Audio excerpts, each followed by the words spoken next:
আসসালামু আলাইকুম। আজকে তোমাদেরকে আমি শীতকালীন একটি ছবি দেখাবো, যে ছবিটি এখানে শুধু আঁকাটা তোমাদেরকে আমি ভালোভাবে বুঝিয়ে দিব, নেক্সট ভিডিওতে কালারটি সহ দিব। প্রথমেই আমি একটা খাতা নিয়ে নিচ্ছি মিডিয়াম সাইজের। এরপর এখানে আমি খেজুর গাছটা এঁকে নিব। প্রথমে খেজুর গাছটা আমি একটু ঢেউ শেপ দিয়ে আঁকবো, আঁকা পাকা করে, একদম সোজা করে আঁকবো না। উপরের সাইডটা চিকন হবে আর নিচের সাইডটা মোটা হবে। এরপর আমি খেজুর পাতার জন্য এখানে 6টি দাগ দিয়ে দিব, এক সাইডে 3টি করে।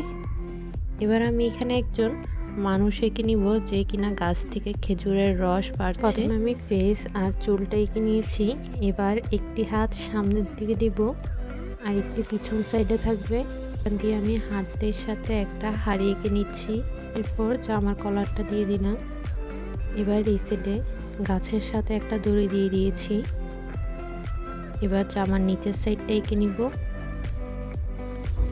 এখান দিয়ে আমি লুঙ্গিটা দিয়ে দিচ্ছি। এই যে জায়গাটা খালি রেখেছি ওখানের মধ্যে আমি পাটা দিয়ে দিলাম। শেষ মানুষটি আঁকা। এবার আমরা খেজুর পাতাগুলো আঁকবো। একদম কাছ থেকে আমি তোমাদেরকে খেজুর পাতাগুলো আঁকা দেখিয়ে দিচ্ছি। এটা শুধু একবার উপরের দিকে নিবা আর একবার নিচের দিকে আনবা, এইভাবে করেই। শেষের দিকে যখন আমরা চলে যাব তখন পাতাগুলো একদম ছোট করে ফেলবো। প্রথমে বড় থাকবে, এই বড় থেকে আস্তে আস্তে ছোট। একদম ইজি এই পাতাগুলো আঁকা। তোমরা দেখতেই পারছো কিভাবে আঁকছি।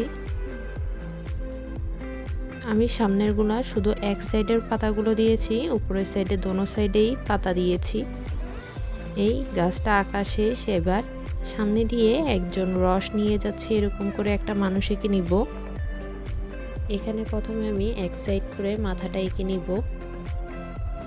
এরপর এখানে লম্বা একটা দাগ দিয়ে দিচ্ছি। এবার এখান দিয়ে হাতাটা দিয়ে দিব। এরপর পিছনের সাইডটা এঁকে নিয়েছি। এবার এখান দিয়ে হাতটা এঁকে নিচ্ছি।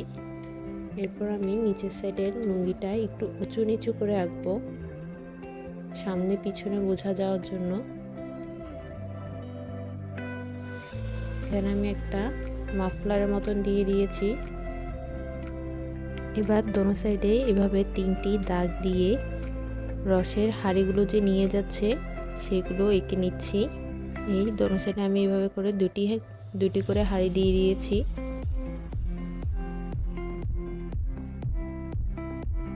এবার এই সেটের খালি জায়গাতে আমি আরেকটি মানুষ এঁকে নিচ্ছি, যে কিনা বসে আছে আগুনের পাশে।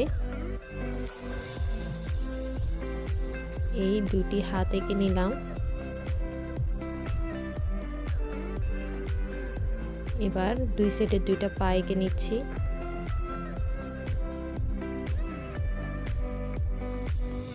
শেষ আঁকা। মানুষগুলো আমি একেবারে ইজি টাইপ করে এঁকেছি, যাতে তোমরা সবাই আঁকতে পারো। পাশে দিয়ে আগুন দিয়ে দিয়েছি। এবার পিছনে আরেকটি মানুষ এঁকে নিচ্ছি, যে কিনা রসের 2টো হাঁড়ি নিয়ে আসছে সামনের দিকে।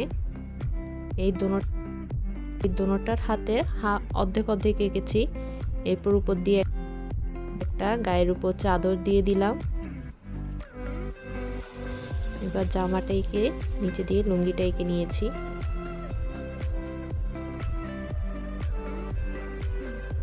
দোনোটাই হাতেই আমি রসের কয়েকটি হাঁড়ি দিয়ে দিয়েছি। এবার পিছনের সাইডে আমি কিছু বাড়ি ঘর এঁকে নিব।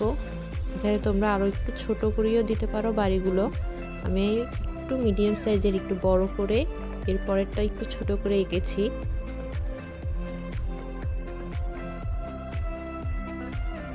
এরপর পিছন দিয়ে একটা খড়ের গাদা এঁকে নিয়েছি।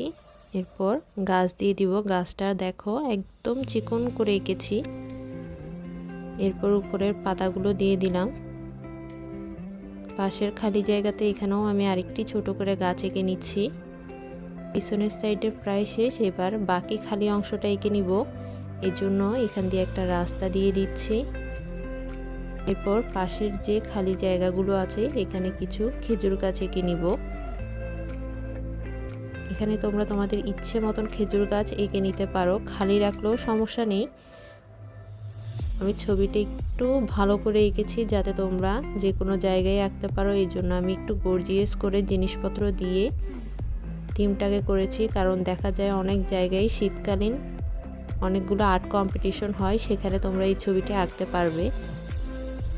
এখানে আমি আগে পিছে করে 3টি গাছ এঁকে নিলাম। এবার পিছন দিয়ে আমি একটি ধান ক্ষেত এঁকে নিব। সে কিছু আমি হাড়ি এঁকে নিচ্ছি যেগুলোতে রস নিচ্ছে, দাগ দিয়ে দিয়েছি। খালি জায়গাগুলোতে এইভাবে করে কিছু গাছ দিয়ে দিতে পারো। এবার এখানে একজন কৃষক এঁকে নিচ্ছি যে কিনা ধান খেতে ধান কাটছে। ছোট করে এঁকেছি যাতে দূরে মনে হয়। ধান খেতের দাগগুলো দিয়ে দিয়েছি। মুখগুলো আঁকা দেখাচ্ছি। তোমরা অনেকেই ফেস আঁকতে ভয় পাও, কিন্তু ফেস আঁকা সবচেয়ে সহজ। তোমরা দেখতেই পারছো। আজকের ভিডিওটি এই পর্যন্তই। আর যদি তোমরা কিছু বুঝে না থাকো, আর যদি তোমাদের আরও অন্য কোনো ড্রয়িংয়ের প্রয়োজন হয়, অবশ্যই কমেন্টস করে জানাবে। আমি অবশ্যই চেষ্টা করব ছবিটি আঁকার।